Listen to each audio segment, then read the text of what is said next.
welcome to the Flat Earth Debate Live. I'm your host, Nathan Oakley, and if you are new to this channel, or you've not done so already, how dare you, then be sure to subscribe, hit the bell notification icon and join button if you'd like to become a Nathan Oakley 1980 channel member and keep up to date with the Flat Earth Debate. If you would like to support the channel, there is a super chat that runs alongside each of these shows while they are live, and there's also a coffee, Patreon, crypto and thanks button in the info box below the video. Most importantly, if you'd like to join the discussion, simply mute the page you are currently watching, then click the link in the info box below this video to join the panel and express your views on the nature of Earth. If you do join, please don't swear. If you do, you'll be ejected, and if you are, please don't try to rejoin the stream using sock accounts. You'll be warmly welcome back on the next stream. Please also share the show on social media. Sharing the show obviously increases the live audience, but this in turn increases the chances of a more diverse panel, so please share the show on Facebook and X.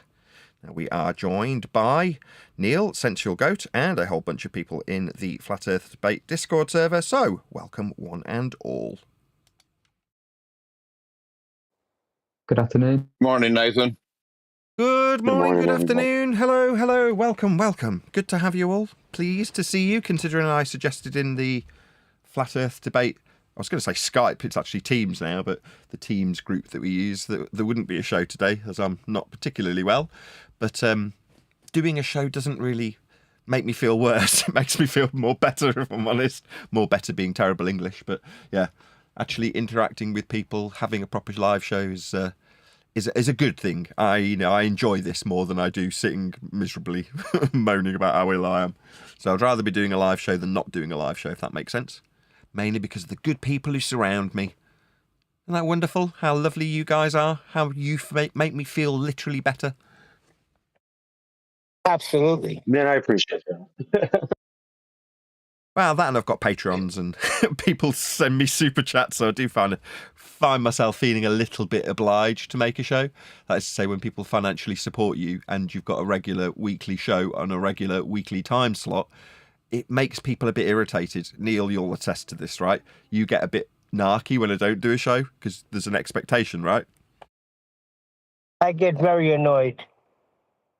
Indeedy. And so do, I'm sure, other people, because it becomes part of their routine, and I do appreciate that. You know, I understand that if you keep a routine going, people expect you to maintain it in a proper way.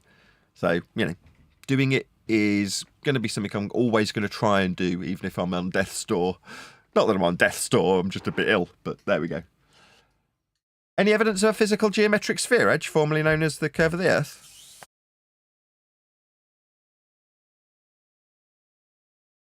No, they say it's always refracted. Then it's not geometric. Correct. Game over. I mean, I said this to Brian the other day, and he corrected me, because I was saying that the potential for the black swan argument to become redundant is always there, based on the fact that in the Earth curve mathematics you require parallel surface level and eye level. That is to say, you need to measure a horizontal distance and your altitude off surface level to plug those measurements off a flat Earth into the Earth curve maths. And when I was pointing this out to Brian, he's like, well, actually, no. When you are up against a globe-believing opponent, you still need to break down where their presupposition that they can utilise an Earth that's so biggy it's flatty to beg the question of sphericity, and then have a geometric sphere edge at 1.22 times the square root of the observer's measured height off a flat Earth. And if they're going to appeal to that, you need to be able to debunk it. And for that reason and that reason alone, the black swan argument will always be prevalent to a certain degree. So he was quick to correct me in terms of its use. And that got me chatting to him about Geron's use of it when he was discussing that very subject prior to going back on the ball with Brenda. And I'm saying, well, if he is a shill, he's a shill that's got enough autonomy to pull that out of the hat when it's needed to shut down Brenda. And he did. Now, QE's correction to that shutting down of Brenda in my vernacular was to say, well, he didn't use it correctly. And Brian pointed out that he used it well enough to shut her down. So, if he is a shill, he's got, like I say, enough autonomy to do what's needed when needed if the person in front of him's irritating. Along the same lines, I was actually discussing, again, Geron with Craig. click OK, who's not on the panel but typically is. And Craig's very, very helpful to me. He's often doing work for me for free. And he did today. He fixed a microphone. Not that I want to be selling microphones anymore. It's just needs must until the book comes out. I have to because I'm very, very poor. So running several jobs, running my Patreon, doing all the YouTube commentary stuff, selling microphones and writing a book is probably the reason I'm ill. I'm just doing too much. Back 6 months ago, I was saying that I was doing too much before selling microphones, and before writing the book, same thing. I'm saying I'm doing too much. Well, I want to keep the show going, and I more importantly want to keep the lights on. You know what I mean? I want to keep my 2 mortgages paid. So, needs must. As the devil drives, as that's what we were talking about in the pre-show. But anyway, back to Jaren. Craig pointed out something quite interesting to me, which is to say, if you put yourself... Craig's obviously got more empathy than me. Here he is. If you put yourself in Jaren's shoes, he's doing the flat earth thing and not being massively successful. Now, just to put a case in point, he was boasting about his publicity that he was getting and his views that he was getting in his subscriber count to me. This is again before Antarctica. And I had to point out that I got quite a considerable number more views than him, which annoyed him greatly because he wanted to justify it based on, gathering up a larger number of views per video. I'm like, well, okay, but I've still got more views than you. And I won't bore you with the justification he gave in terms of the maths that he broke down. But what Craig said, sorry to speak about you while you're here, Craig, in the third person, I know you can hear me, was he's not necessarily a shill or, I've forgotten the term that Irish girl used. Like authorised propagandist. I can't remember the term she used. But anyway, he said it's more likely that if you were in his shoes and you're on a plane with McToon and Dave McKeegan and whoever else flying out to Antarctica, and they're saying, well, we've got it easy, we can buy cars and houses, pay our bills, and, we only put out 1 video a week, it's dead easy. And you can imagine hearing that and going, yeah, that really does appeal. Rather than the rhetoric and argument and integrity and honesty, you think, well, I want to sell more T-shirts. And, that's a means to an end, isn't it? So when you put it in those terms, or when Craig put it in that term to me, or those terms to me, I did have to raise an eyebrow and go, you know what, you have got a point. A point of what? Was anybody there to hear the conversations going on in the plane? Are we talking hypothetically here? Because he's a damn shill and stop making excuses for him. Oh, it's all Craig. I blame Craig immediately. It's his fault. Just having a bit of empathy for somebody who's in a similar position. I can't sit here and moan constantly about how poor I am and then see someone like Jaren and go, well, obviously he's doing all right. Well, no, he wouldn't be punting his T-shirts and all the rest of the stuff that he's been trying to do unsuccessfully as a flat earther. He dug his own grave. He did not want to stay the course. I don't even think he was ever a flat earther. Well, he's always into popularity, right? The fact that he wanted to justify his own popularity to me based on views to then have me go, well, I've got more than you. Obviously didn't sit well with him because that's how he wants to justify his existence based on views. You know what I mean? So if that's how you see the world and your popularity is the most important thing to you, for me it isn't. Being on a knife edge is irritating, but I am on a knife edge that is most of the time, not always, on the right side of that knife edge. That is to say, I do keep the lights on. Yes, I've got outstanding debts and bills and 2 mortgages, and you know what I mean? That's not great. And yeah, I've got to take on lots of other jobs to keep the lights on alongside my YouTubing. But would I risk my integrity just to get more views? No. But Jaren would. I mean, no doubt.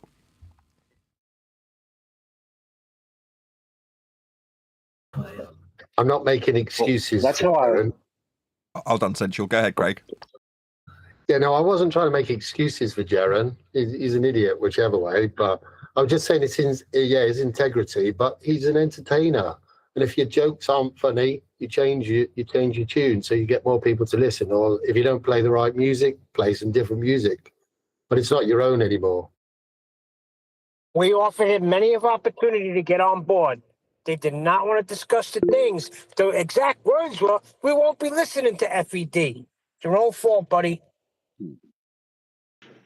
But I completely agree in terms of the decision to sell out is what you're describing. If you look at bands from the 60s, many of them were deeply unsuccessful until they appealed to decent writers to produce music on their behalf that wasn't theirs so that they could sound like the Beatles and compete with the British invasion bands. So they sold out. They're like, well, let's give up what's unique about us as a band. What can we do that makes us sound like them?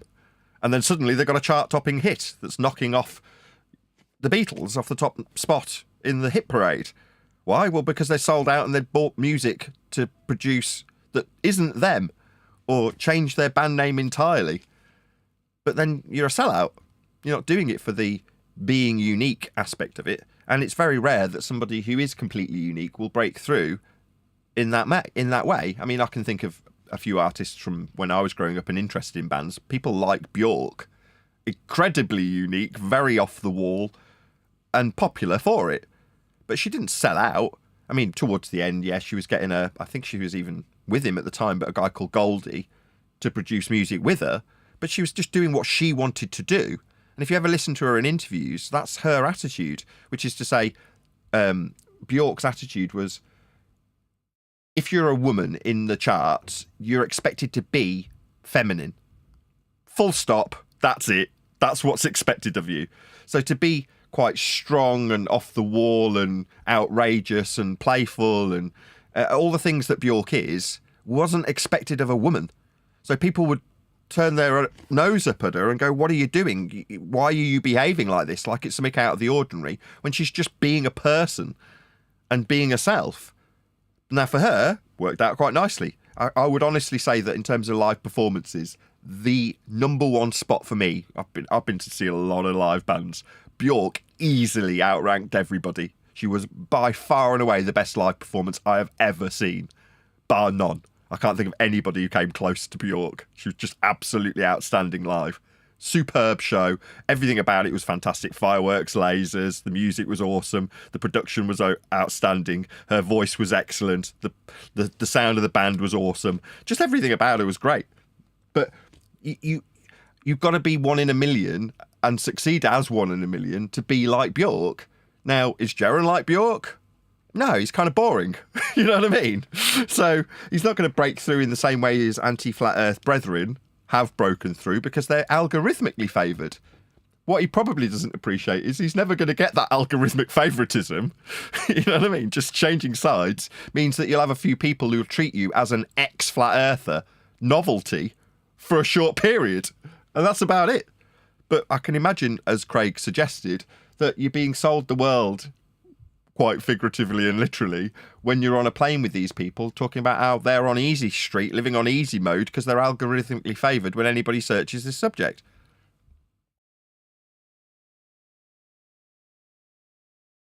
Well, when he was a flat earther, he was more whatever. He was more favored over you guys and stuff. Because when I first found the subject in like mid 2018, when you would type for it on YouTube, you would get all the McTunes and, you know, the Fight the Flat Earthers and all that. And then Jaron and Dave Weiss would start popping up. And I didn't ever find FED searching through that until I started seeing it in the comments or, you know, other people just mention you guys in passing. Then that's how I came about. You guys were never, ever in the search results. But Jaron most definitely was. I'm like, oh, look, this is actually a flat earther. He's not a guy making fun of the subject. He's the first flat earther I've seen while searching where he's actually, you know. So he was favored a bit then.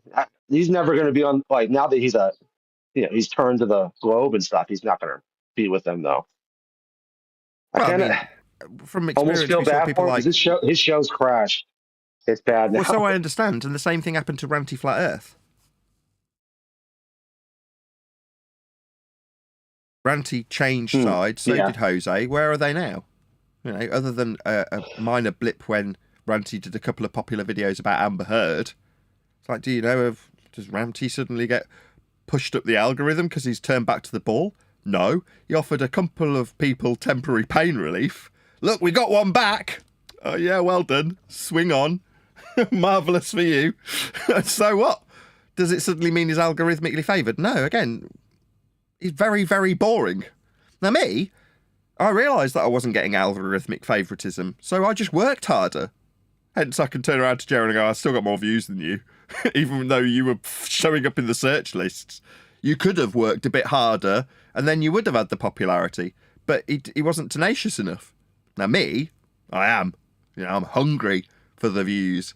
Even when I'm not being promoted through YouTube, I'll ask my audience to share my videos, and I'll do that right now. Please share the show on Facebook and Twitter if you haven't done so already. I haven't checked how many people are watching, probably hardly any, because nobody gets presented my material.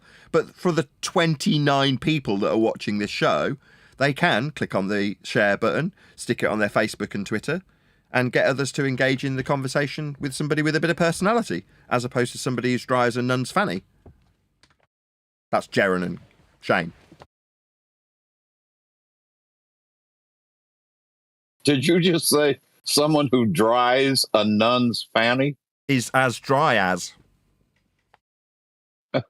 Okay, got it. Sorry, I shouldn't be so crude. Yeah, because you guys over there use fanny for a different part. I got you. Because in the United States, your fanny means your butt. Sorry. I never heard that expression. That's funny. Yes, I won't crude it up even further. It slipped out because it's just a figure of speech I use. You know what dry means, though, personality-wise? Right. Right. Jaren and Gotcha. Ranty are both very dry in terms of their personality. Indeed. What I'd like to know is, who is Jaren's audience now? Who are they? Anybody who watches.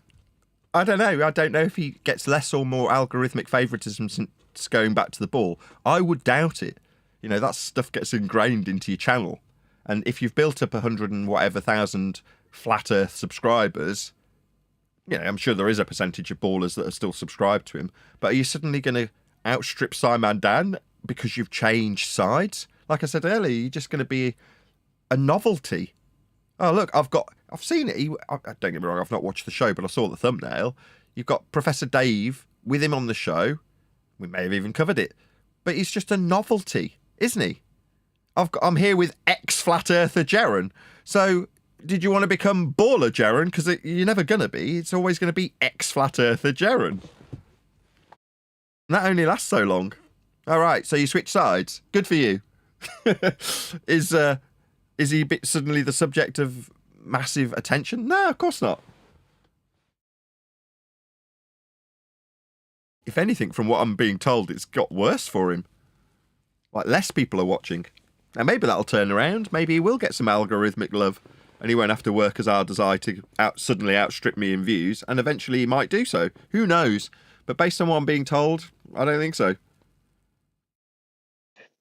Well, before he went to Antarctica, like when they were talking about it, it was a hot subject. So even people who weren't flat earthers were some people were aware of, oh, there's a bunch of Globers and flat earthers going to Antarctica.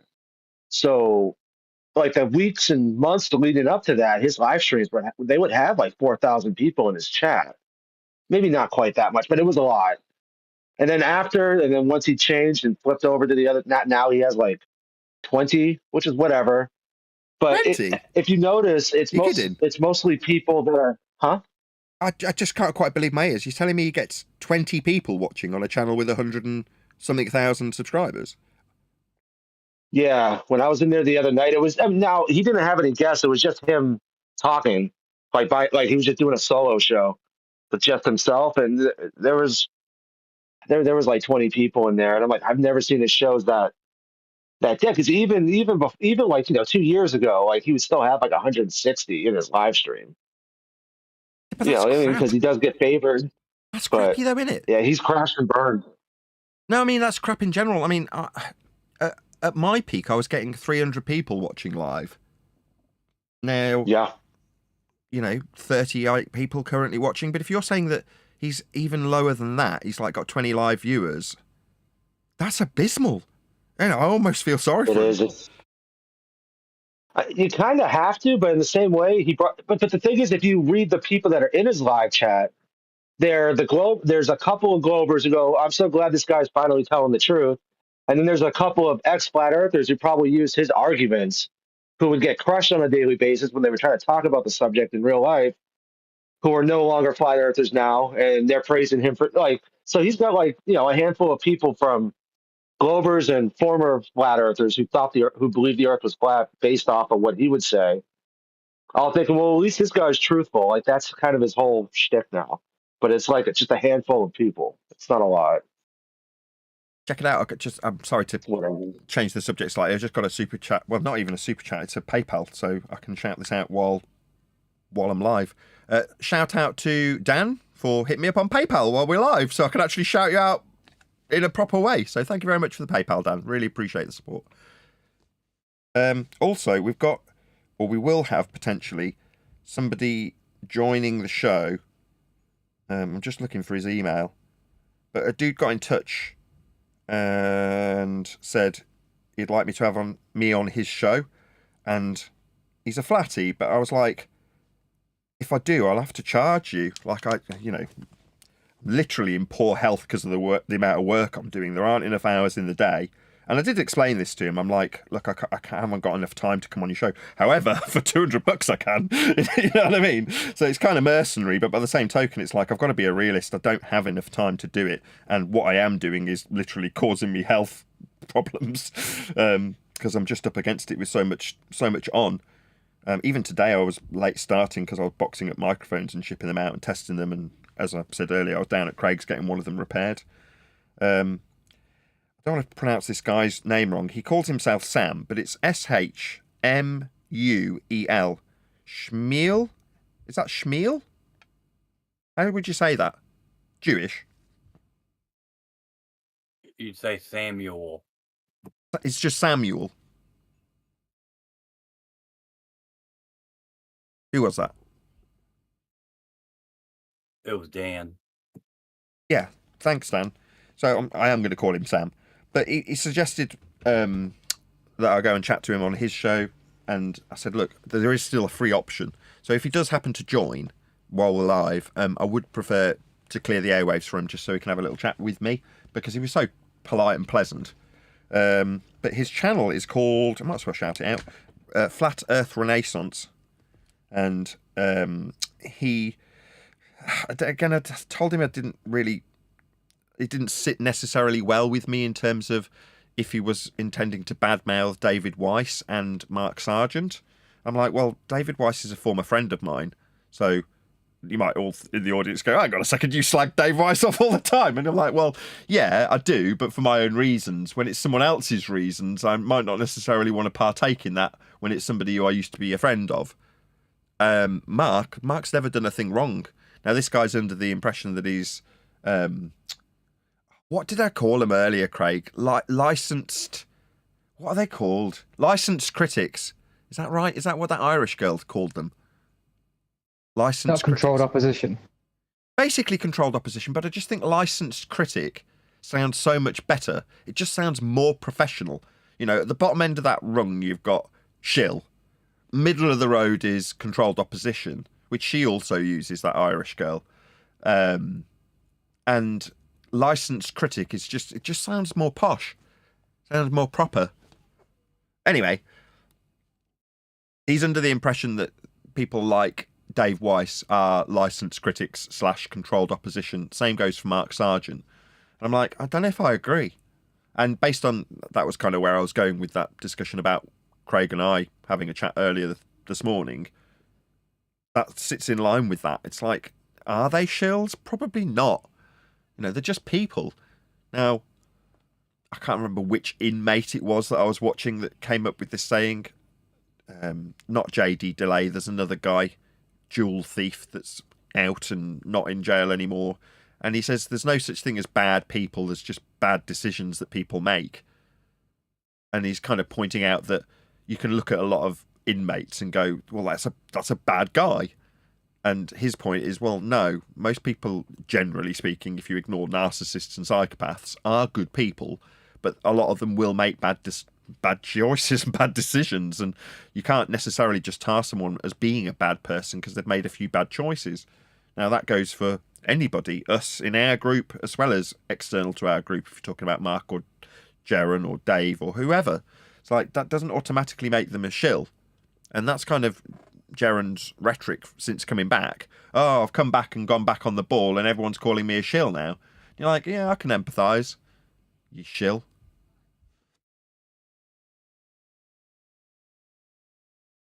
Nope, no one's laughing. Well, that went down like a lead balloon. 44 people watching. Somebody's definitely smashed the share button. Thank you very much indeed, whoever it is that smashed the share button. If you've just joined us, welcome. Please share the show. We are actually live, surprisingly. I had not intended to be live today. I was going to just schedule another show. I'll see how I feel tomorrow. If we do get another live show, then brilliant stuff. But yeah, so this Sam guy might join the show. He might not. We'll see if he does. And if he does, I'll see if I can provide him with some clear airwaves. But if one of my mods from the YouTube chat wants to dig out Flat Earth Renaissance, then I think that's what he's called. It's going purely from memory. But yeah, dig out his YouTube channel and post it, and hopefully he'll get a few subscribers. But he seemed to lean, he's far more religious than I, and when he asked me to do the show, I was like, I'm not particularly religious. Yes, I gave my heart to Jesus when I was a kid. Do I cover that on my show? No. And he was like, well, neither am I. I'm like, yeah, you are. I've seen your channel. But there we go. We'll see if he joins. Speaking of people joining, hello, One Deck. Hello, Refracted. Hello, Nathan.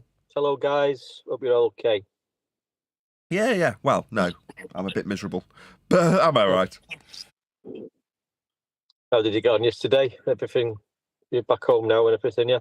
No, I went back into hospital today. Oh, my God. So no, not really. But there we go. That's something I'm not going to moan about on a live show. All right. I said at the beginning of the intro, I prefer to be live with you guys chatting. That's more fun than being miserable or just go in bed, which I should do.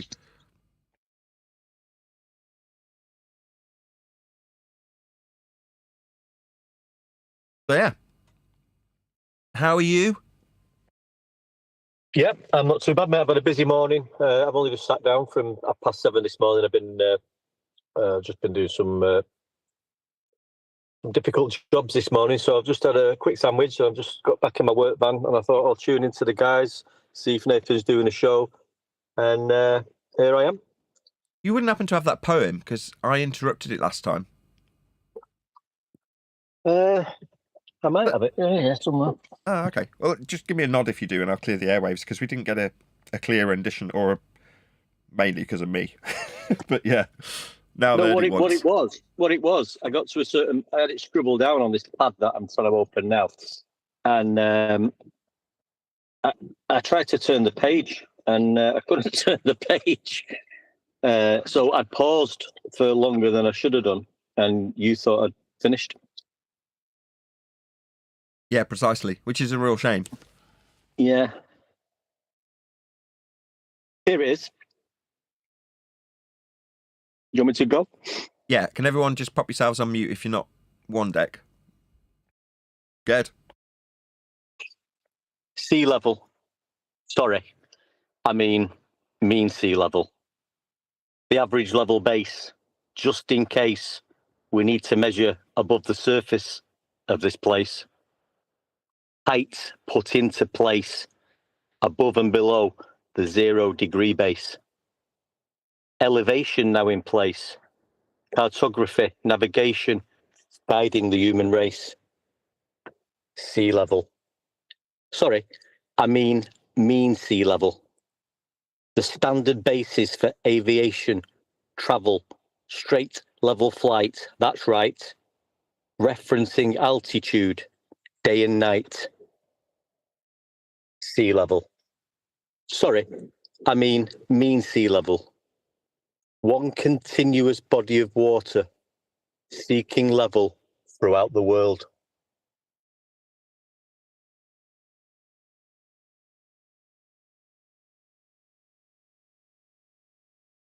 Got it? I'm done. I didn't want to interrupt again. Awesome, absolutely brilliant. As you do it more and more, you'll do the mean, like as a double, because it sounds like it needs to flow off like Sorry, I mean sea level. You know what I mean? It needs to be a bit more rapid, the one after the next. I mean. Jack. Yeah, the reason I did that, I explained it the other day. One of my normal friends. When I say normal friends, I mean just a normal person who believes he lives on a globe. So not so normal then.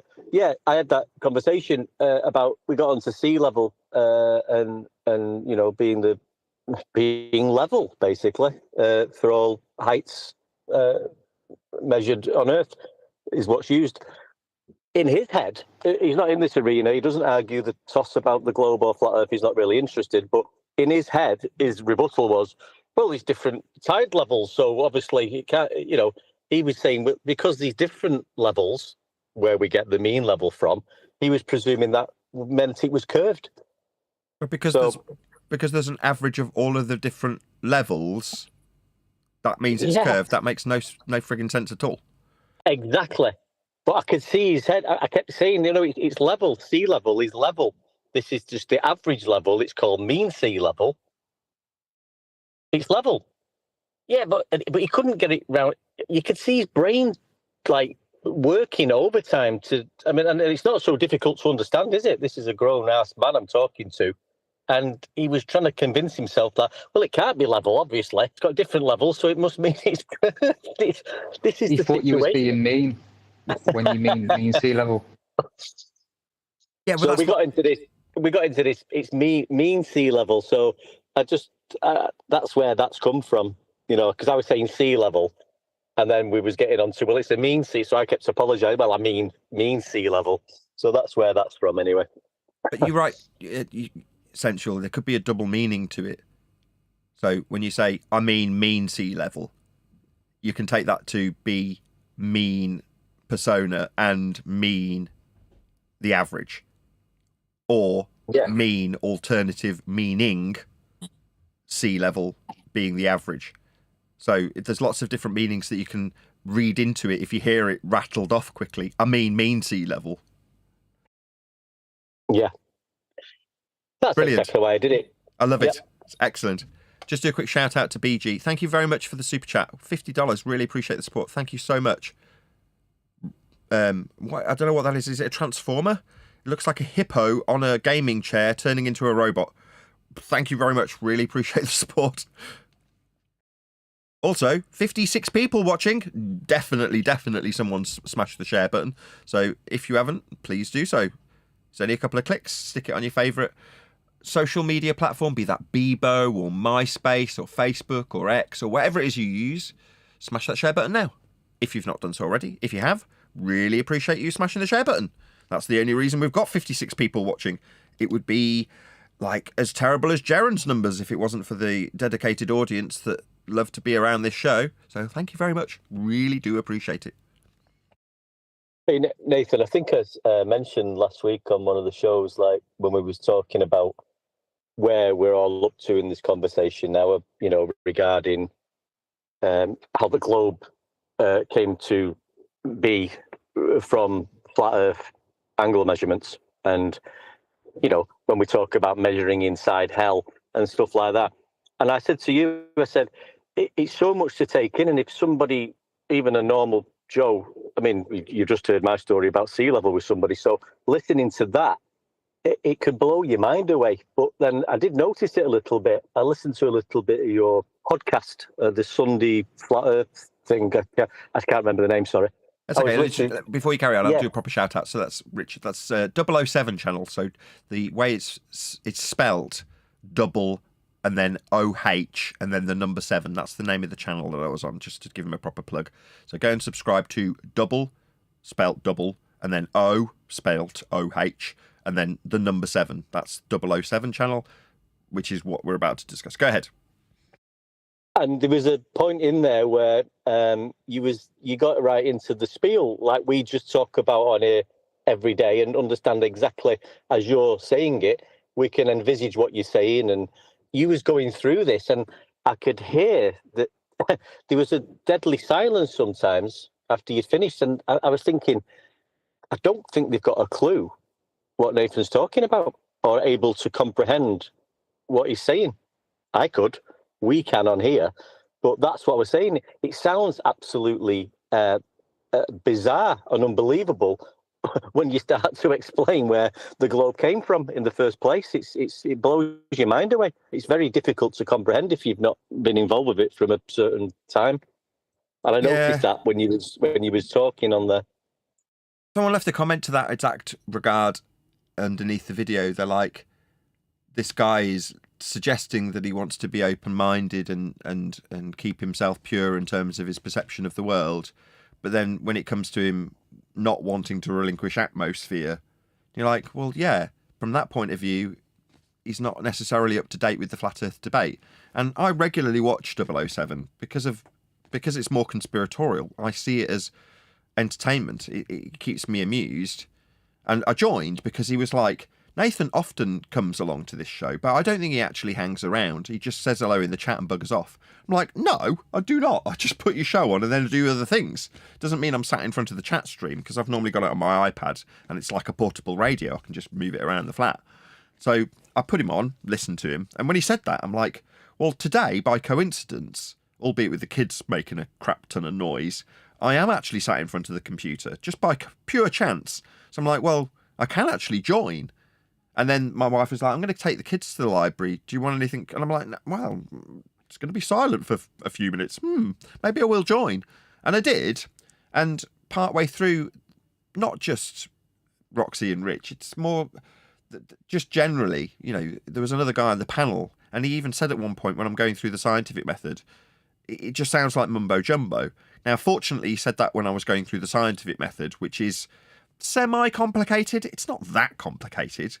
But if you're completely oblivious to it, then it can seem more complex than it is, as I break it down with suppositional causal influencers and words of that nature. You can go, what? Suppositional causal influencer? What does that mean?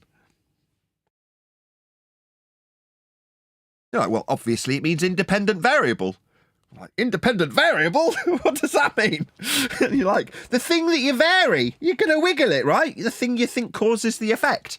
But unless you're constantly dumbing it down, and I don't want to dumb it down.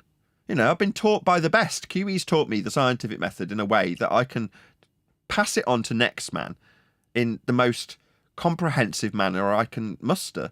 Now, will I dumb it down to a certain extent so people can understand it? Yes. But it isn't simple. Having a zero difference result alongside the alternative is not something that you're immediately going to get if I break it down once on a live stream. It's there's no expectation that you immediately get it. I had to be told it 10 times before I started to understand it.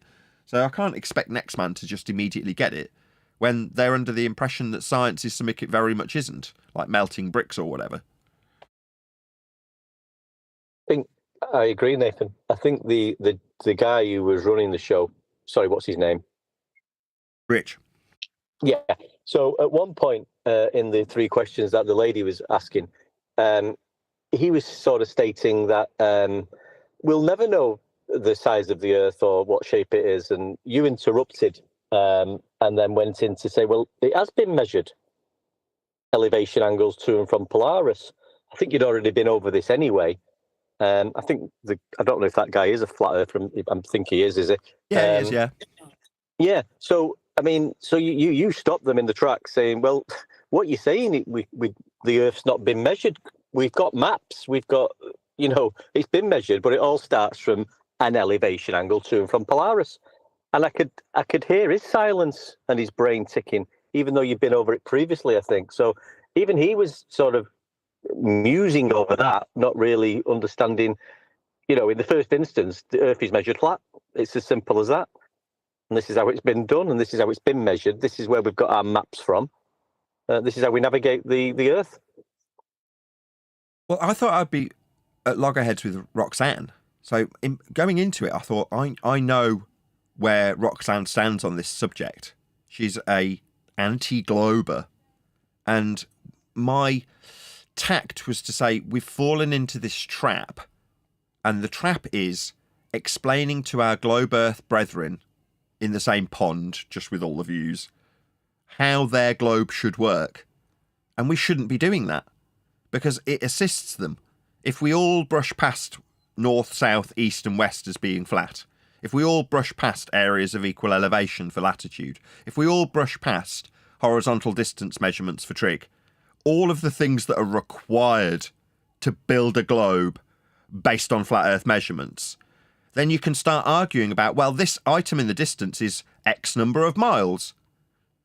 Ignore that it's measured flat and start plugging those linear flat distances into the Earth curve calculator as linear flat Earth distance measurements.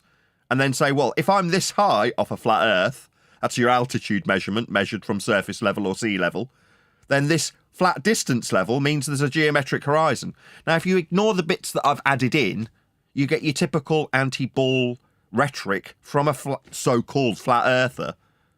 Now, with Roxanne, she was like, never wanted to call herself a flat earther. She just said, well, I know the Earth's not a sphere, and I want to peddle that out to the people I talk to, explaining them how Earth's not a sphere.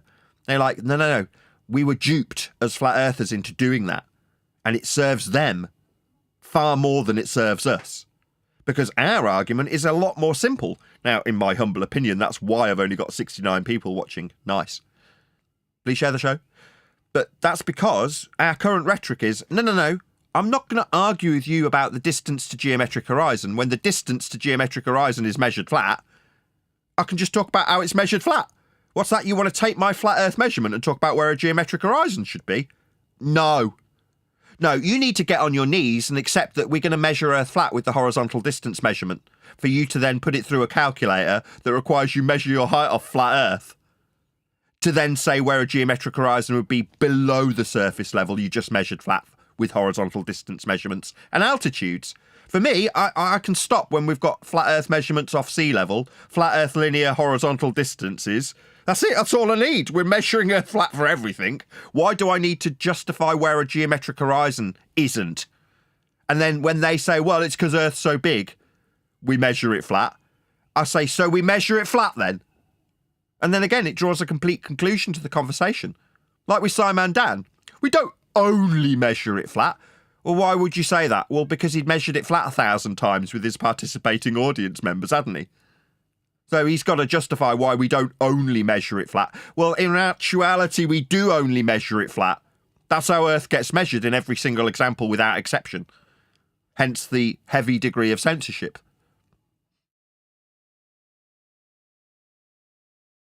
There is no debate, is there? And that's what I was telling them. Roxy being my primary focus, because up until that point she's been, well, the Earth's not a sphere because... It's like, forget Earth not being a sphere. To believe in a sphere, you've got to build that sphere based on measurements that you can back calculate into the flat Earth that it is and make it function with those measurements of a flat Earth. So the back engineering means you've got to start by measuring Earth flat and then suggest with those measurements that you've got a ball. Well, if you can ignore all of it, the flat Earth measurements that is, you can argue with a so-called flat earther about where a geometric horizon would be. Make sense? Totally. And like you say, it just gets it right down to the bones of, and it takes all the crap out of the conversation. But what beats me is the people like Jeren, Dave, what's he called? Weiss. I was trying to think what we call him. I can't think what they Big call Ball him. Dave? What's he called? Big Ball Dave. Because he said to ball. one of his interviews, to one of his interviewers, well, it could be a really big ball, end quote. Big Ball Dave Weiss. Yeah, so and Whitsitt, a few others. I don't even know. I could probably throw Mark Sargent into this, and the other guy. We could throw all of them into it. You've had conversations with these guys. They know what we're saying. Why haven't they jumped on board with this? It's over. Maybe they don't know. If we're censored from the general public, why wouldn't we be censored from Mark and Dave and all the rest of it? I wouldn't necessarily pin myself as watching every bit of Mark Sargent's materials. I was only chatting with him over the weekend by coincidence about something completely unrelated and just having a bit of a laugh with him. But, lots of people think Mark Sargent's a shill, and I don't have any expectation that he's going to keep up to date with the flat earth debate. And in the past, when he's done things that I've disapproved of, I've noted them with him, and he's quickly changed his rhetoric based on what I've said, without any pushback or, without, just very cordial, pleasant, amicable, and that's how Mark's always been. But he still gets called a shill. Now, maybe he is, I doubt it. And he's of the same opinion about others. So one of the people we were discussing was Patricia Steer, because Mark was very much involved with Patricia Steer at one stage. And his attitude was, well, I don't know if she's an agent, but I wouldn't rule it out. I just don't know. And you're like, well, yeah, that's a very sort of even-handed way of looking at it. In other words, I wouldn't put it past her. I can't say that because I don't know. And you think, well, that's fair enough then. But what I'm saying is the conversations you've had with in the past with these guys, once they realise what latitude is and how it's measured and what's required and sea level, these key points within this arena and the discussion, these are the main points. Now we've got down to the measurement of Earth. I mean, I'll appeal to my audience, as you've said it, right? So there's obviously flatties amongst us that have been around since year dot, Mark being one of them. And maybe he doesn't know that there is no debate. The debate ended a couple of years ago when we figured out how Earth was measured. Flat, in all instances and without exception. Now, that's not limited to, as Wandex just alluded to, areas of equal elevation, angle measurements off surface level to Polaris to create the latitude system that then gets transposed onto a ball after measuring Earth flat. But also, as we covered up until this point, horizontal distance measurement parallel to the sky level that you're measuring for these altitude angles, but also the horizontal distance measurement used for altitudes of mountains, aka Al-Biruni, or straight and level flight, parallel with sea level. All of these methodologies are flat Earth prerequisite measurements of Earth that require it be flat in order to build the ball.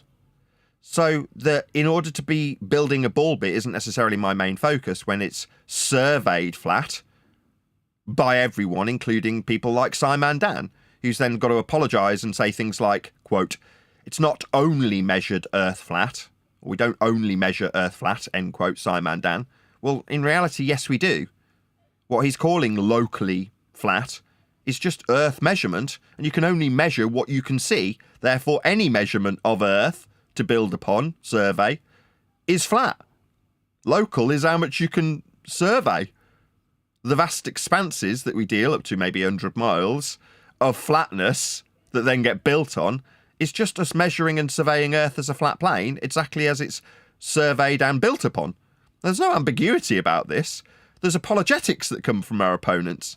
But maybe people like Mark don't know that the debate ended a couple of years ago when we figured out that all measurements of Earth, without exception, are flat.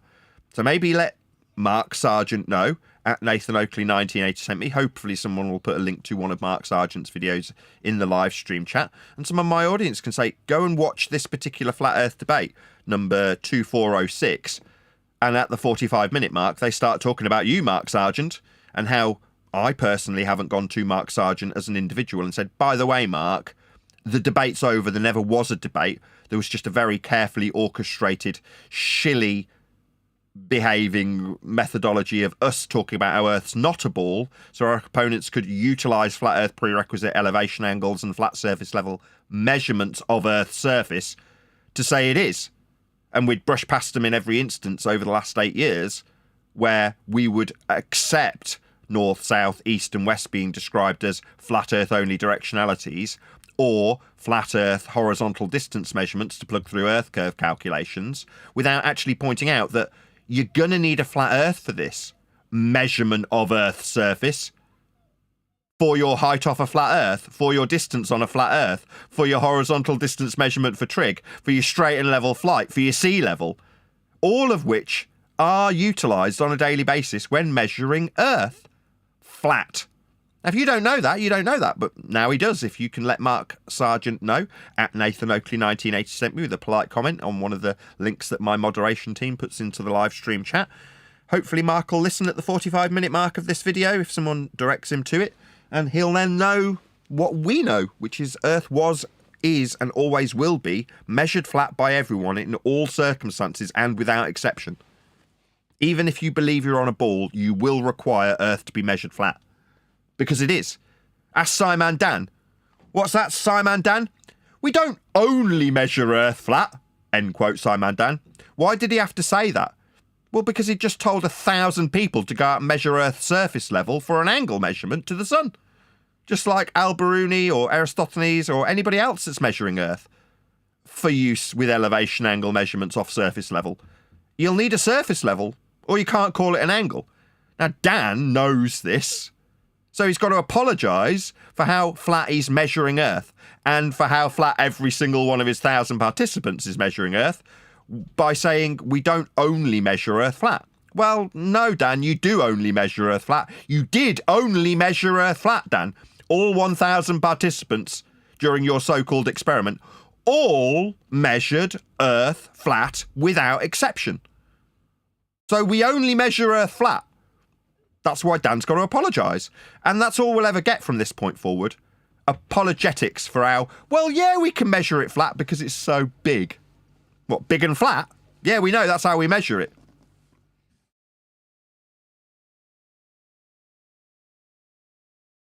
Ooh, got boxes arriving. Been saying for about, 6 months, I won't buy any more microphones. The book will come out soon, and it just isn't coming out, right? It's delay after delay after delay, so I keep buying microphones, and I just don't want to. I'm kind of getting sick of it, but like I say, needs must. I've got to pay the bills somehow. Now, obviously, when people are sending me $50 super chats and $50 PayPals, that definitely helps. So thank you so much to the people who supported the show today. I really appreciate it. But unfortunately, I do still have to flog microphones. It's just the unfortunate reality of being poor. Yeah, I've got a couple of boxes, so we'll see how see what they look like. I might unbox them live. We'll see how we get on. If someone can keep the conversation going, if not, obviously I won't. I mean, I can talk, but I don't think there's anyone to talk to. Well, I was going to say the thing with Mark Sargent is he tends to get along with pretty much everybody. Even when Brian went on the show a couple months ago, they were super cordial and friendly with each other. And then if Dave Weiss goes on there, they act like old buddies. He doesn't really ever have a bad word. It's weird. It's almost like he's a piece of bread, and all these other flat earthers are different types of soups, and he kind of just pairs well with all of them. He gets along pretty much good with everyone. And then whenever FED does get mentioned on the show, he always has good things to say. I don't think he's a bad dude. Half of his show, it's not even about flat Earth. He does a whole thing where he just goes over news headlines and whatnot and talks about, the Russian-Ukraine war for 10 minutes or politics and stuff. So I don't think he's a benevolent person, personally. I've never met him. Between me, I wasn't suggesting he was a shill when I was sort of speaking to Nathan, describing. Oh, I wasn't. Yeah, there's a lot. Yeah. I'm just saying. I'm just keeping the conversation going in a way, but I wasn't suggesting that. But I don't listen to him a lot, to tell you the truth, really. But now and again, I catch a little bit of one of his shows, and he might be talking about something that is really irrelevant to the shape of the Earth.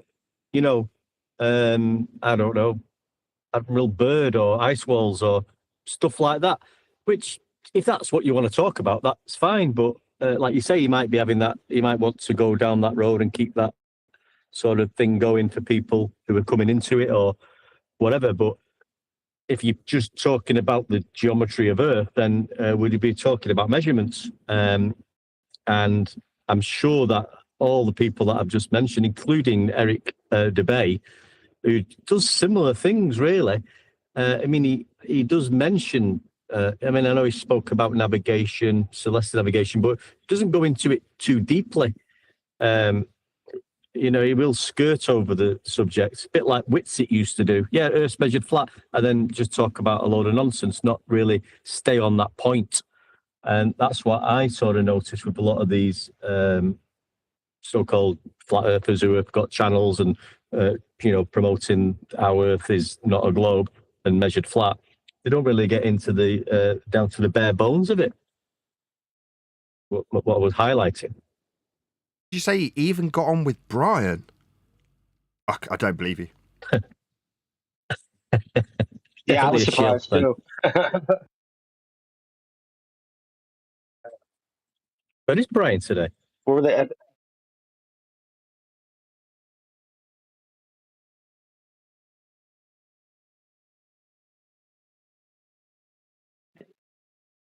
Yeah, when he was on He's a show, in he the was, His cafe, it was just when having a Brian scone was tea. first talking about pitch data.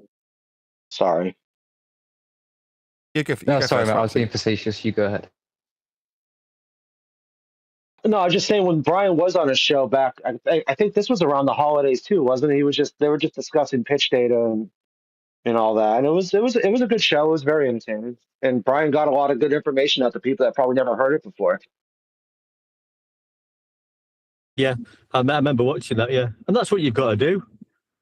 Like Nathan on the podcast the other day, jumping on, and he said he listened to it. He got on there. There might be a lot of other people in that audience who's not listened to Nathan at all or for a while, and was like hearing these things that they'd not heard before and thinking, I'm going to jump over to Nathan's and have a listen to this. This sounds interesting. So you've got to go on you've got to try and get on these other platforms, haven't you? And have a chat when you can. Spread the word.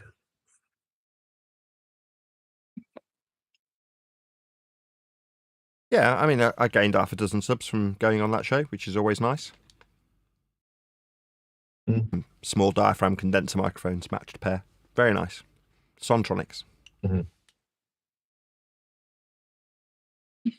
I think you're right, though. I mean, I could just keep saying about, a bit latitude. How was latitude measured? I can keep going over that and Celeste navigation and the Mariner's sextant and the horizon mirror using the horizon, Slavish horizontal, sea level being the basis 0 degree baseline for all Earth measurements. But we're just purely talking about geometry there. Now, I don't mind keep saying that, but there's only so many times you can say it. And I think that Nathan was right. Some people might be thinking, well, we want that discussion about gravity, Newtonian gravity that's out of date by 110 or 11 years. We want to still talk about that. Or, laser tests or, other things, the ice wall, the other lands over the ice wall, what's over there, the treaty, the speculation stuff, the feast of nonsense, we call it. Which is interesting. You can talk about that, but it's nothing to do with the measurement of Earth. I think people do like to go into that side of it sometimes and, philosophize or just use their imagination and speculate about things. I think we all do, don't we? But, I mean, if you're on the show sticking to the geometry, that's what we're talking about, and we've got it down to a fine art now. Let's check this works. Can you hear me okay? Yep. Is it nice and clear? Sounds good, yeah. This is Sontronics omnidirectional small diaphragm condenser microphone. I'm just going to test the other one. Yeah, we really get into the science of geometry here.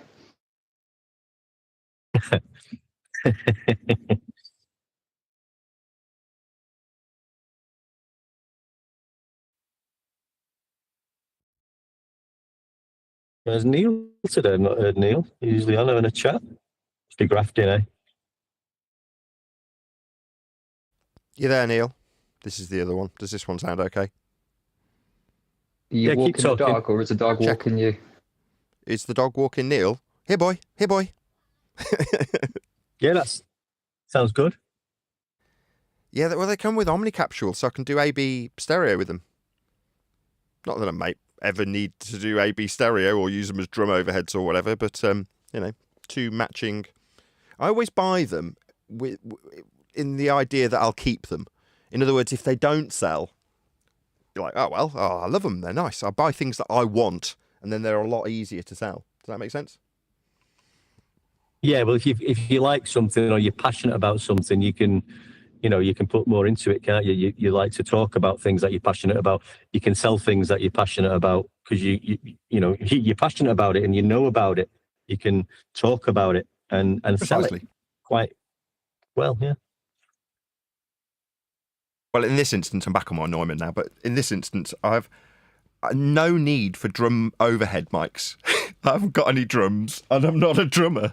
But in my mind, I'm like, they would make exceptionally good drum overhead mics for my studio that I run. I don't run a studio. I'm in a studio, but I don't run a studio. I've not got people coming around with drums. So I don't need drum overhead mics. But these are very nice drum overhead mics. Anyway, I'll stop talking about mics. 70 people watching. Woo-hoo-hoo! That's more than we've had in a while, I've got to be honest. Really appreciate all the people who've tuned in live. If you haven't done so already, please smash the share button. It's literally just 2 clicks and you can let all your friends know on Bebo. I'm watching Nathan Oakley 1980 live right now as we speak. So please share the show. Smash that share button if you've not done so already. If you have, thank you very much for sharing the show. It's the only reason we've got 75 people watching. Watching me unbox microphones. Have you done any? Go ahead. Have you done a video or anything, Nathan? A video about what? I mean, have you critiqued anything today? No, we talked a little bit about Jaren. It was my motivation to have a show is just, number one, because I like having a show. Number two, because I'm poor, and that's immediately been resolved by people who've taken pity on me and sent me super chats and PayPal. So I'm really pleased about that. But moreover, it's just, I've got to give credit where credit's due to Craig. Click OK Computers on the bottom left-hand corner of the screen. Well, he was talking about Jaren in a way that just really did make me think. Now, I know Neil's immediately poo-pooed it and gone, oh, you won't sat on the plane with them and don't apologise for him. And I'm like, no, I don't mind. I can be empathetic to people's cause.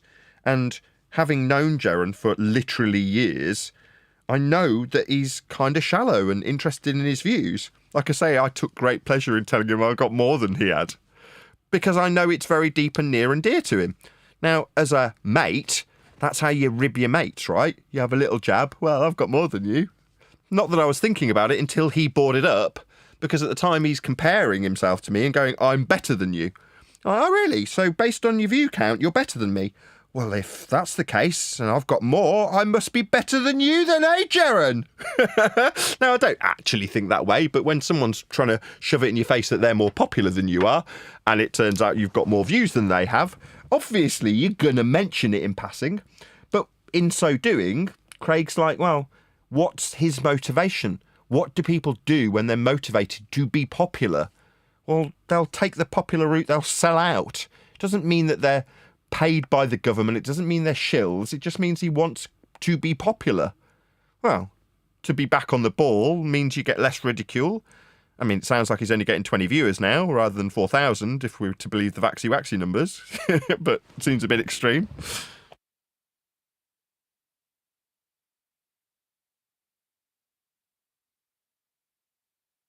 You're not buying Waxy?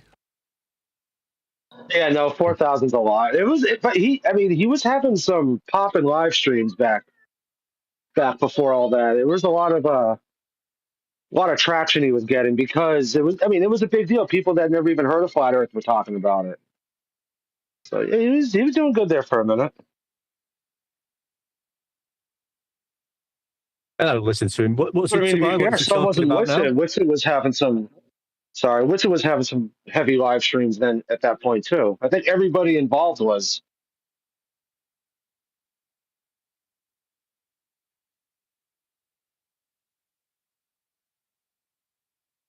No, I found it's nothing major. That's why I asked about the video. I found something the other day. It's like when we was talking about, we've done the surveyors one and the straight and level flight. There was another one going on. Do you know, like we talk about being in hell and how the ball was created from flat Earth measurements. I found something, and there's some things on there. There's a guy explaining about coordinates and the grid, and and latitude and longitude and great circles and not so great circles. But he's explaining it on a show. He's not a glober or an anti-flat earther. He's just explaining this. But because we know what we know, when you're listening to him explain it and show you some diagrams, you're thinking, well, you're explaining how it's measured flat, and you're telling people that you've got to be in the center of Earth to get the angle from the plane inside the ball, not realizing that that's impossible, that you can't do that. And he's just explaining it to an audience thinking that this is normal. This is how we do it. So one day he has have a look at- illustrations and diagrams of the equatorial plane. Does he has actual photographs? Well, their equatorial plane is like the one on screen now. So just for my audience's benefit, in this diagram, the equatorial plane is the plane that would bifurcate this ball at the limitations of the equator. I'm saying equatorial like equator. At the equator, which is the minimum elevation angle to Polaris, right? Well, that is then extended out to the celestial plane. But for them to say, well, can we see their equatorial plane? Well, no, it's in hell. You can't get photographs of that. There isn't a guided tour?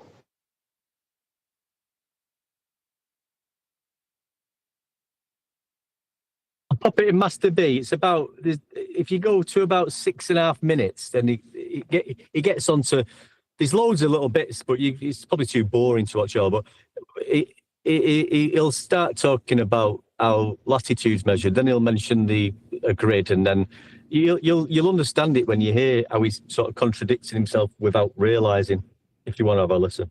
When you say it's in Master B, I'll put it up for a couple of whereabouts in I'll Master do B? it in a minute, but I'm going to do it in a minute. But you only need to listen to a few minutes.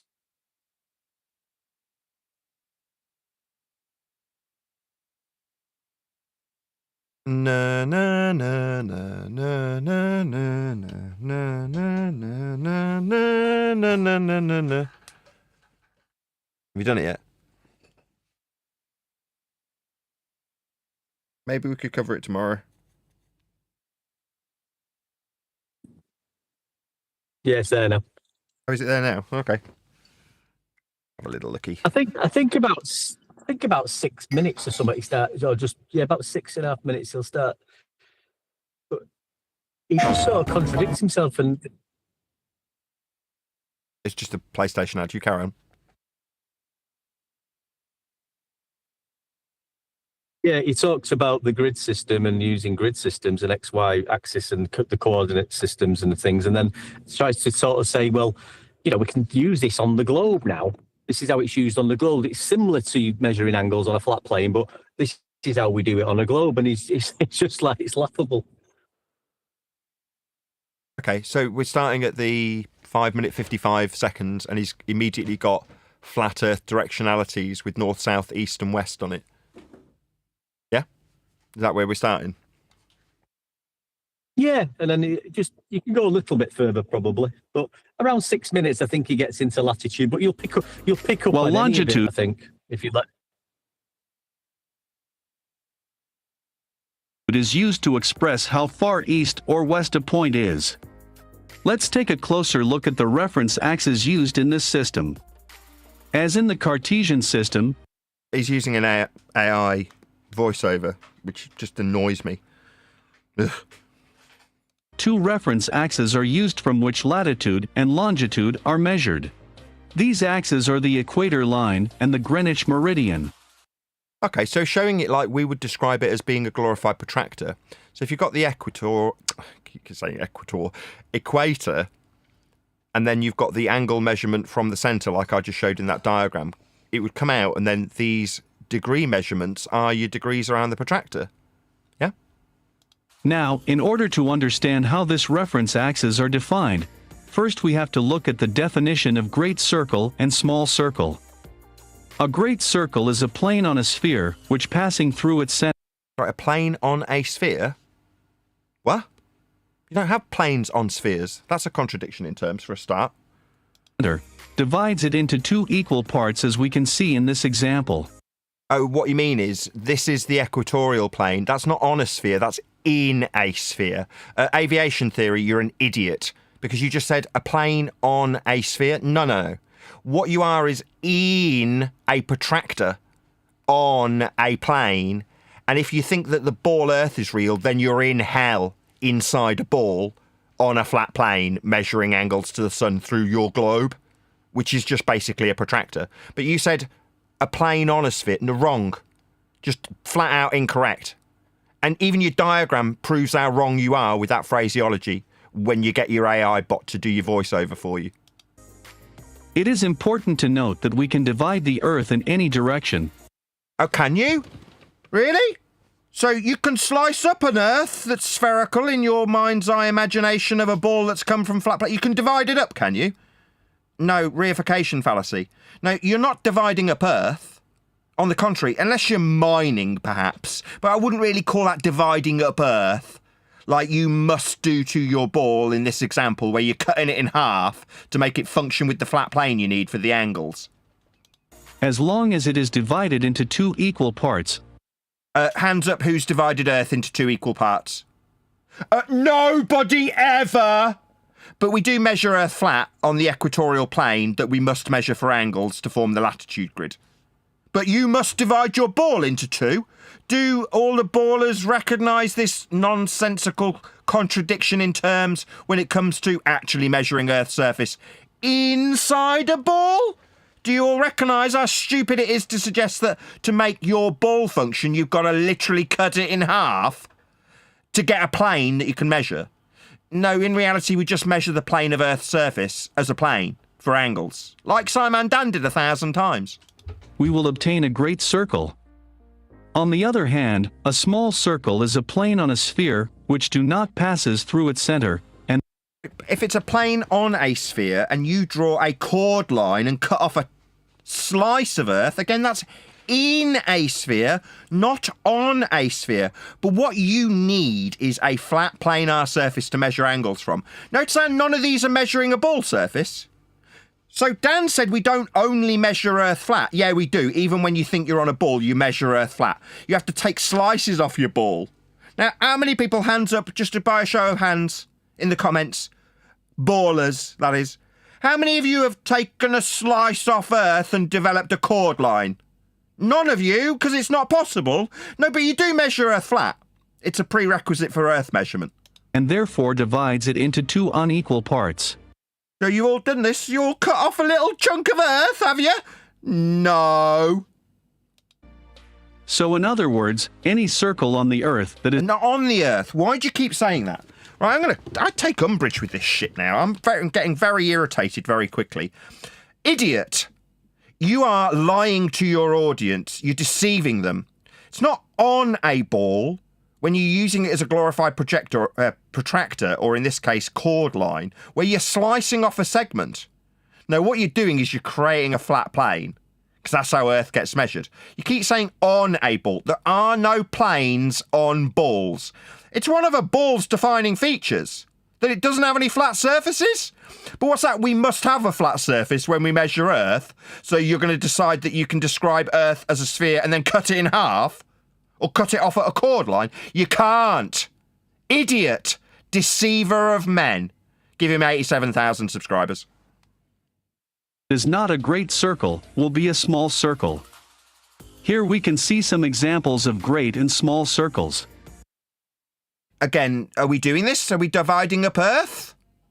No, what we're doing is we're measuring off a plane with areas of equal altitude. Like in all the diagrams I show. You're never measuring on Earth for any of this, is he? Not one of these has come from a curved Earth surface, because there isn't one. What you do need to measure Earth flat is to create a flat surface in a ball, which is precisely what he's describing whilst lying about it being on the ball. No, it isn't on the ball surface. None of these are on the ball surface, not one of them.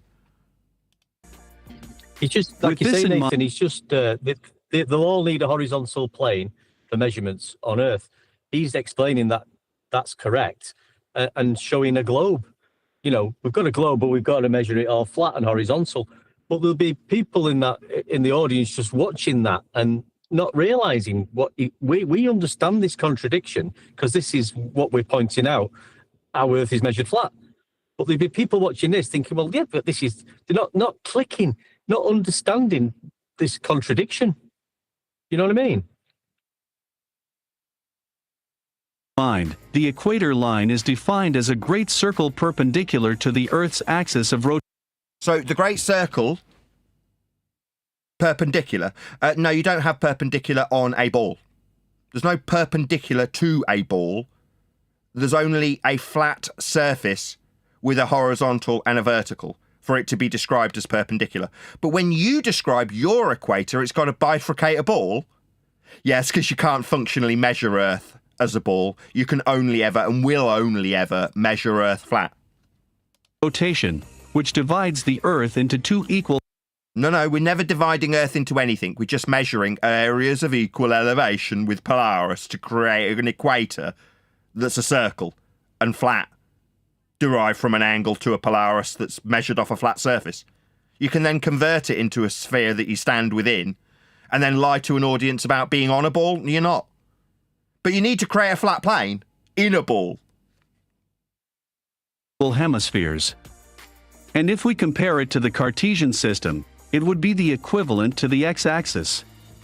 On the other hand, the Greenwich meridian, also known as the prime meridian, is defined as a semi-great circle that joins the North and South poles and passes through Greenwich in England. This would be the equivalent to the y-axis in a Cartesian system. Right, how many times has anybody seen Greenwich carved up and placed inside a ball? Now, I'm pretty sure Greenwich is on the flat surface of Earth that we measure. So, idiot, no, that we don't have to carve Earth as a ball up to measure from Greenwich. That's idiotic, isn't it? But we do measure from Greenwich, and we do have latitude. Yeah, we're going to measure Earth flat. Your justification and apologies for how ball-shaped it isn't when you create a flat surface within the ball and lie about it being on the ball are just what you need to do as a baller with your delusional belief in a ball. Meanwhile, we do definitely measure Earth flat for this. With this, we have the two reference axes that are used in the geographic coordinates system. However, these axes are also used to divide the Earth into four hemispheres. This way, the equator line divides the Earth into the northern and southern hemispheres, while the prime meridian divides it into the western and the eastern hemispheres. Is there anything else, or is that about it? Yeah, he does go about latitude long. I think you've got the idea of it. He does go into the latitude and cutting the Earth open and getting angles from inside it, but I think you get the gist of it. Well, no, we don't have to go any further, mate. We'll get a bit more. Just tell me when to stop. Now, due to the Maybe size of the Earth, forward. it is common to use secondary reference lines known as parallels and meridians. The meridians are semi-great circles that join the North and South poles, and they are measured in degrees in relation to the prime meridian. So Earth's just a glorified protractor then? With the equator bifurcating a sphere Earth that you'd stand on a flat plane within called the equatorial plane and describe degree measurements around a protractor around your position on a flat plane, but for you in hell. Now, nobody's inside a ball in hell bifurcating a sphere Earth to do this. We're just standing on the flat surface measuring angles. And the angles are marked out on your ball. So you'll have to measure from within the ball to make these angles make sense. Ergo, we do measure Earth flat on what he's describing as an equatorial plane. Now, I won't get into the massive distortions that we experience in the south, but the system in the north is definitely derived from a Polaris-centric system, measured flat, to create this ball, with the degrees wrapped around you when inside it as a glorified protractor. These lines are used as a reference for the longitude. On the other hand, the parallels are small circles parallel to the equator line, which are measured in degrees in relation to the equator line. These lines are used as a reference for the latitude. The resulting grid defined by the parallels and meridians is known as the geographic gradation. Sorry, when has east and west been perpendicular to north and south? It seems this man doesn't understand how a compass works when he changes north and south into up and down when bifurcating a ball into a burger. No, north, south, east and west are all flat planar directions. North is not up. Now, you can describe it as being up if you convert your angle measurement at 0 degrees zenith for Polaris into the north, but it isn't. North, point north. Is it up? if you're in my audience, point north. It is not up. Meanwhile, you do need to stand on this plane in order to measure the angles that he had up on screen earlier to have the degree measurements marked around a glorified protractor. You idiots who think we measure from within a sphere. We don't. We measure from a flat plane to stars in the sky. And there's no ball between you and Polaris when you measure it flat with angles. That doesn't mean north is above you. It never will be. This man's a liar. Or grid, which is often found on maps and charts. He keeps mentioning the X and Y axis as well, Nathan, doesn't he? That's like a horizontal reference, isn't it? Yes, Cartesian. It's two-dimensional. It's more Brian Street than mine, but yeah, he's referencing that and then saying this is happening on a globe, which is impossible. It's fundamentally not true. You can't put a two-dimensional grid with latitude and longitude two-dimensional onto a ball. It's not possible. You have to bastardize north and south and call them up and down. You notice how we've also got him using compasses that are absolutely flat at various points in the video. I've got one up on this little scroll thumbnail. I mean, in this diagram, you've got all of the different directionalities two-dimensionally depicted. But yeah, in this one on screen, it's three-dimensionally depicted with a two-dimensional grid. No, this doesn't work.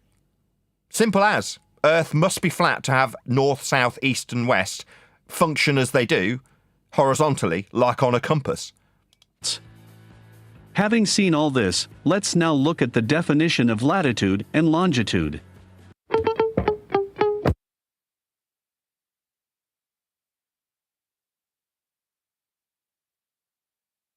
One, Gorilla Grab and Seal, the multitask master. The latitude is defined as the angular distance between the equator line and a point on the Earth's surface. Oh, well, what have we here? This is the point you wanted us to get to, isn't it, Wandek? Yeah. Notice how what I say quite frequently about having the ball Earth be a giant, glorified, bleeding protractor. Well, what do we have here? We've got a ball Earth lying shitbag talking about how Earth as a sphere is a glorified protractor, where you must stand inside hell to measure a latitude angle off a planar surface to convert to a flat map. Well, are we measuring from hell to get latitude? No, it's a flat planar measurement, like Simon Dan was making, surface level measurements to the sun. Now, in this case, it's not the sun like Simon Dan measured flat thousands of times. It's a Polaris measurement. But from within a ball? Now, this just kind of turns this flat plane that we're measuring the angle for surface level into a glorified protractor that you're never going to stand within to create a flat plane that you need when we measure Earth flat. Yeah? There's never going to be any circumstance where we get away from these facts of life that Earth is measured flat. But you ball-believing clowns can somehow justify being in a ball using your ball as a giant protractor? No, we just measure Earth flat. Is there anything more to this? Not really. He's just explaining what isn't happening and trying to say that, you know, like we're pointing out all the time, you need a flat horizontal plane. It's not being measured from inside a ball, we call hell. It's on the surface of Earth. But this guy's explaining it to people. This is how it's happening. And people are just listening to this thinking, well, yeah, this is how it's done. It must be done from the centre of Earth. It's ridiculous. So here's an angle measurement to the sun. Now, it doesn't matter if this is Polaris or the sun in this example of an elevation angle measurement from surface level. The surface level forms the horizontal, and your zenith forms the vertical. And if you drew a protractor around your position with respect to the flat sky that you're measuring, with degrees that measure to the horizon at 0 and behind you at 180, that makes this angle measurement capable of description with a giant protractor around you. Now, what you can do is call this surface level measurement of Polaris, or in this case, Simon Dan's measurement of the sun off a flat Earth thousands of times. You can pretend that that's inside a ball if you're a numpty clown with a religious belief you were indoctrinated with in your school system. Meanwhile, latitude does not come from hell. Latitude gets measured like this, off surface level with an angle to a light in the sky. There's no ball between you and the light in the sky we call Polaris. There's just a flat Earth prerequisite elevation angle measurement that we do and can and must measure off a flat Earth. For you to pretend that you're standing in a ball that's a protractor. We're not. Earth's measured flat. Measured in degrees, minutes, and seconds of arc. Off a flat Earth. Yeah, when you measure your degrees, that's a flat Earth prerequisite. Here it is on screen. This is why Simon Dan said, and I quote, "We don't only measure Earth flat." Yeah, we do, Dan. You only measured Earth flat 1,000 times with this, an elevation angle measurement to the sun. Or this, an elevation angle measurement off the flat equatorial plane we actually stand upon if you're deriving circles of equal elevation with Polaris. Then your latitude comes from hell. You're not measuring on a ball. Notice how we're not taking a slice of it at a chord line either. We're taking it from the equatorial plane. That's the area of equal elevation formed with Polaris measurement off a flat Earth that is now inside hell. You ballers are idiots. And you will and must and do measure Earth flat. Suddenly we're not on a ball anymore, we're on a flat plane inside a ball. Yeah. For you numpties who think the ball's got anything to do with it, it doesn't. Your ball's nothing more than a glorified protractor, and here it is on screen by demonstration. Earth is and can only be measured flat. Here's a latitude measurement of a flat plane. This ball Earth has nothing to do with your world. You're not on the surface. Clearly. Doesn't work with the angle measurement. And do we use latitude in everyday life? Yeah, we do. Are we in the ball in everyday? No, we're not in a ball. This lying shitbag told you that it was a plane on a ball because he's a liar.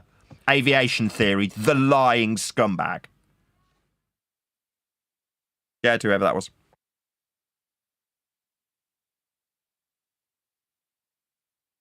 Or don't. We'll get a couple more seconds. Arc. So in simpler words, it measures how far north or how far south a point is. What, from in a ball? No, you're not measuring how flat and north something is, because north, according to the diagram you had up earlier, is above you. You described north as being above a point that you were describing in this diagram, if I can find the bloody thing. There. No, north's not up. When you measure Polaris, it's not pointing north. If it's at your zenith, if you're at this position and Polaris is above you, that's not north. North is never up. Ever. Now, as we can see in the image on the left, we're measuring a flat Earth. The latitude is actually an angle measured from the center of the Earth. No. So how many times, ballers, have you measured Polaris from in hell? Oh, never. Oh, how do we measure Polaris? Oh, with an elevation angle measurement off surface level? Yeah, so to translate it to this diagram, where's the surface level that we get the angle measurement from? Well, it's here, this flat plane, with the globe Earth being a glorified protractor around your position that you measure Polaris with. Here's the angle measurement. But lying shitbag aviation theory says that you measure Polaris from within a ball. In hell, nobody is ever going to measure Polaris from in a ball that you said you were on with a flat plane being on it. Liar. No, this isn't how we measure Earth. Nobody's in a ball measuring Polaris. Earth is measured from a flat plane to develop the system that gets turned into a ball when you wrap it around your position like the globe Earth's a giant protractor. It isn't. We just measure Earth flat. What's that, Dan? We don't only measure Earth flat. Yeah, we do. Here's an example of it. This man seemed to suggest that we measure Polaris from hell on a flat plane because we only measure Earth flat. It's never from hell. But it is from the flat plane described in this diagram, though. That's how we measure latitude. Crazy, innit? Yep. Crazy, innit? Absolute craziness to suggest and put diagrams up that we're measuring to the luminaries from the centre of Earth. Who in the right mind believes that this is happening? Good question. Who in their right mind thinks they're measuring angles from hell? I'll tell you. Thunderfoot, who justified it in exactly the same way. And we do some maths and then we're measuring from hell. Right, Thunderfoot, you abject clown? Yeah, all of you Muppets think that this angle measurement from a flat plane surface with the surface level forming part of the angle actually takes place in a ball. That this guy has lied to you about. Well, he said that it was on the ball. No, it wasn't, was it? Never was, never will be, and can't be. Earth can only afford you this measurement from a flat surface. Exactly as diagrammatically detailed. It's just you think that you're measuring from within a ball on hell's surface of a flat plane. No, you're not. You can't. It's ludicrous. We do measure Earth flat, though, as being detailed here. Here's the flat surface that you're measuring. Here's the angle that you measure. It is this angle. From the surface level to a light in the sky, be it the sun or Polaris in this instance. So we definitely can measure this off a flat plane. Nobody's in hell. It's just that simple. Earth is and can only be measured flat. Good choice of video. Anything anyone wants to add before I round out this live stream? No? Yeah, that's stupid No. question. Go ahead. Whoever that was. Facing calling it stupid. But yeah, so don't the globe surveyors acknowledge that they're they're creating this small circle and calling it flat? Where does the point where they're turning it into being in the center of the ball come from? It doesn't. You're never going to be in the center of a ball. Yeah, but their math, I guess it only works if they do. Sorry, I'll just say it one more time. You're never going to be in hell to, quote, make it work. You can't measure from hell. Is that clear? I know that. But I'm saying that the surveyors acknowledge that they're standing on the ball and they have like a local ball, like local flat thing that they refer it to. Again, as. No. Like he said, you saying the surveyors say they stand on a ball on a plane? No, that's a contradiction in terms there are no planes on balls. One of the defining features of a ball is that it has no flat surfaces at all ever. And even if you suggest that you're taking a tangential measurement to Polaris, here's a diagrammatical example of how it, quote, works in a ball on a plane that you're never going to measure from. But you do measure from a plane on a circle of equal elevation. That means same height at all levels of a two-dimensional circle with the circle forming part of the angle. It's surface level. But you're saying, well, the globe surveyors, there's no such beast. There's just surveying. And all surveying measures Earth flat with horizontal distance measurement. There is no globe surveying. Ever. Hey, Nathan. Yeah, I think I was going to say that. I already know that. It's flat. I'm just confused about the part where it becomes like the part where they're changing their math to be like in the center, even though they acknowledge that they're on top of it when they're taking the measurements. They're not. You can't take measurements and create a plane from a ball. There's no making measurements from Earth's surface if you create a tangent plane. Then it's not from the surface anymore. I don't even know what a tangent plane means. So you have a much higher level of understanding than most of the people. Sure. So I don't know what even a tangent means. Sure, but the point is that there never is going to be a measurement of a spherical surface to achieve an angle. You can't get an angle from a curved surface, can you? Yeah, I know. Right. So when they pretend that they can, my confusion comes from basically like how does it later when they show their maths, when they're showing these measurements that I understand it was taken on a flat surface, but in their minds they're presenting it as globe proof. So I'm just confused where they get to the point where they're like on the top of the Earth taking obviously a flat Earth measurements, and in their mind it's okay to measure it flat even because it's like this small space. How does it later get translated to them having to be like in the center of the Earth? It doesn't. Wouldn't it be like really obvious to anyone looking at this? Yes, that's what we're doing now. They're in the center and the measurements weren't even taken there? Yes, that's what the guys just said. That's our point of this video. Yeah, you're never getting it to function unless you're utilising the equatorial plane, the globe as a protractor, and the extended celestial sphere that works from the centre of hell, with Earth being the giant protractor. Now, if you say, well, how do they get from suggesting they measure it on the surface of a globe? Well, they just say that they're getting it from the surface of a sphere. But ultimately, when they lie about measuring angles from spheres, which is utterly ludicrous, you can never get an angle from a curved surface. Well, they suggest that they're getting it from a tangential plane, but that's still just measuring a flat plane, and it is not measuring a ball surface. And even when they do that, they still have to transpose that inside hell to get it to actually function with the extended celestial plane, the celestial sphere, and Earth as a glorified protractor. So they're never going to measure an angle from their curved surface. They will only ever measure from a planar surface, and then suggest that that's plonked tangential to a ball that they're not measuring and won't give them an angle measurement from the surface. Let's just say something, Nathan. Hold on, just let this guy finish. Sorry. Yeah, I was just acknowledging it's like a sleight of hand thing that I know there's some Globers that comment here most of the time, like I guess I don't want to call out a name, but there is someone in here that writes in the chat a lot, but is always listening.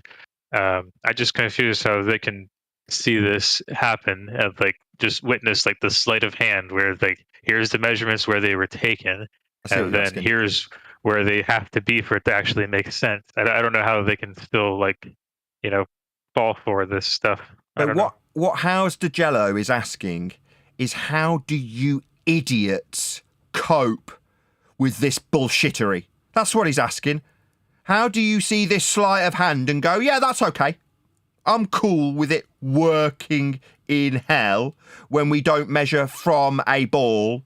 We pretend that we're measuring from a tangent that isn't Earth's surface, so we can later transpose it into a ball as a glorified protractor. How do you idiots cope with this? Is the question. And my answer would be, well, with all the money that they make, because they're promoted by YouTube's algorithm.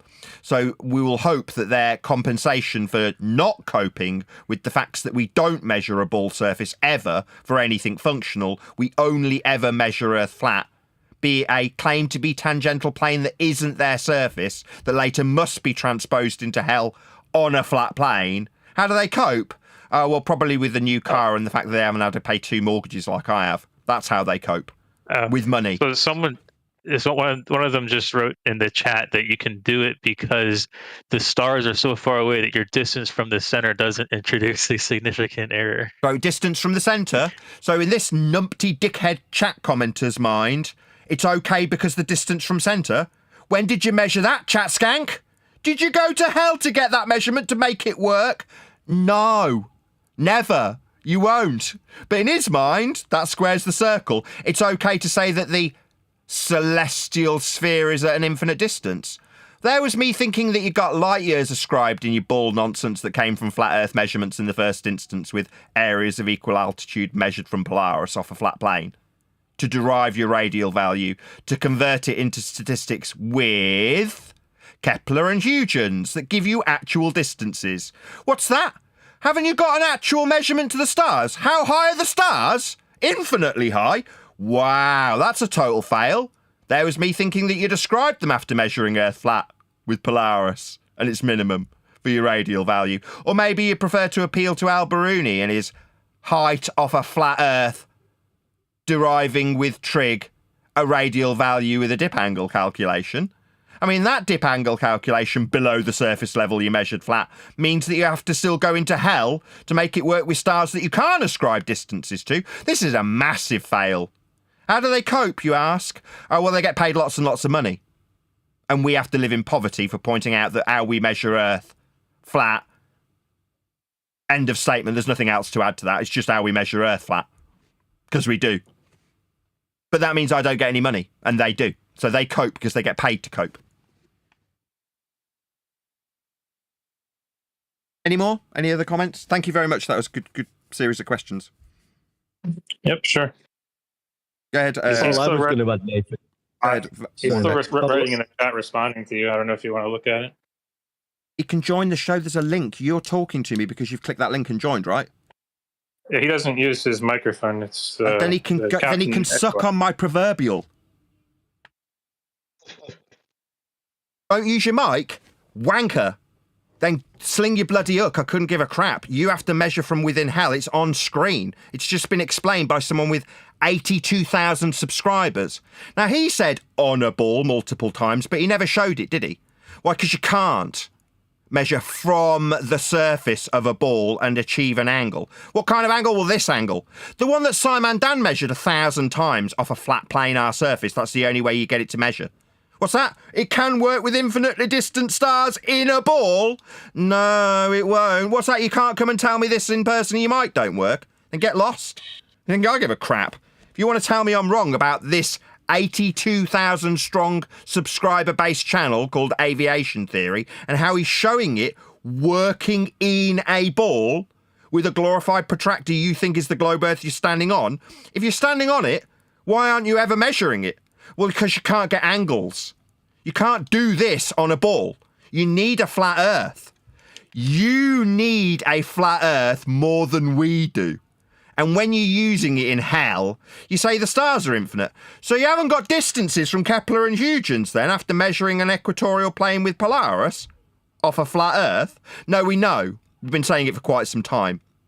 But we get censored for pointing out that Earth is only ever measured flat for these angles on screen. Yeah, that means I have to be suppressed. I have to have all of my monetary income from YouTube ad revenue limited in a massive capacity because me pointing out, like this dude, the Earth is being measured flat, described as flat, and only functions from a flat equatorial plane in a globe that becomes a glorified protractor, then I have to be censored. Whereas this guy will lie and say that it's come from the surface. The plane surface of a globe. Contradiction in terms. He can get promoted. He can grow to 82,000 subscribers. I can't. That's the reality. So it's just monetary incentives that give these people the impetus to put out crap where they lie about measuring from a globe surface. He hasn't. He can't. You can't get an angle from a globe.